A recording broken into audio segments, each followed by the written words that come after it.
किसी भी अष्टमी तिथि को 12 महीने में शुक्ल पक्ष कृष्ण पक्ष की अष्टमी तिथि पड़ती है। यदि किसी भी अष्टमी तिथि को अगर किसी ने नियम बनाया 5 अष्टमी का, 8 अष्टमी का, 7 अष्टमी का, एक कनेर का पुष्प शिवजी के शिवलिंग को समर्पित करना, अशोक सुंदरी के स्पर्श करना, और जो जलाधारी होती है, जैसे ये शिवलिंग है, ये जलाधारी है, तो पहले शिवलिंग पर स्पर्श, फिर अशोक सुंदरी का स्पर्श, फिर जलाधारी पर कनेर का पुष्प शिव जी की ओर मुख कर कर, अर्थात जैसे मानो ये कनेर का पुष्प है, तो ऐसा शिवलिंग का स्पर्श करते हुए जलाधारी पर जो समर्पित करता है, भगवान शंकर उसके मन की कामना को पूर्ण जरूर करते हैं। एक कनेर का पुष्प। किसी भी अष्टमी तिथि, हर नवरात्र में आप एक विशेष ध्यान रखें, प्रत्येक नवरात्र में, कि हमें शंकर भगवान के शिवलिंग की पूजन करनी।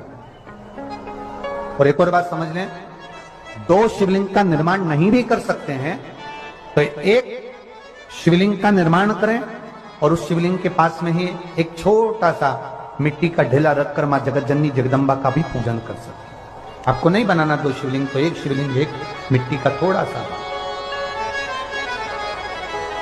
ऐसा नहीं है कि मेरी माता दुर्गा भवानी पिंडी के रूप में नहीं पूजाती है। अगर मेरी माता पिंडी के रूप में नहीं पूजाती तो वैष्णो देवी में 3 पिंडियां विराजमान नहीं हो पाती। हर नवरात्र में आप एक विशेष ध्यान रखें, प्रत्येक नवरात्र में, क्या हर नवरात्र में आप एक विशेष ध्यान रखें, प्रत्येक नवरात्र में, कि हमें शंकर भगवान की शिवलिंग की पूजन करनी। और एक और बात समझ लें, 2 शिवलिंग का निर्माण नहीं भी कर सकते हैं तो एक बेलपत्र, 3 शमी पत्र, आप कभी दिल से, कभी मौका मिले हृदय से अशोक सुंदरी वाली जगह का स्पर्श कर कर भगवान शंकर के शिवलिंग पर एक बार समर्पित कर कर देखना। विनती करी कि मेरा ये कार्य अटक रहा है, आप पूरा करोगे, मुझे विश्वास है। आपने चंदन लगाया, हाथ की हथेली पर 108 चावल के दाने जो घर से गिनकर लेकर गए हो, उसको हथेली में रखा। एक एक चावल का दाना नहीं चढ़ाया, हथेली में रखकर जो विशेष कामना, 108 अक्षत के दाने हाथ में हो और आपकी कामना कर कर जिस कार्य के लिए आपने बाबा को आज स्पर्श किया है, हाथ में लेकर जहां आपने चंदन लगाया है, उसी जगह पर हथेली से बाबा को चंदन वाले स्थान पर उस 108 चावल के दाने को रख देना चाहिए, छोड़ देना चाहिए या लगा देना चाहिए।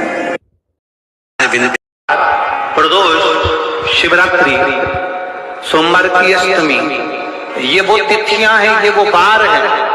अगर कोई भूल से भी शंकर भगवान के शिवलिंग का निर्माण करता है या अपने घर में रखे हुए शिवलिंग पर शमी पत्र को समर्पित कर देता है, तो जिंदगी में उसका बाल बांका हो ही नहीं सकता। प्रदोष के शमी पत्र में बल, प्रदोष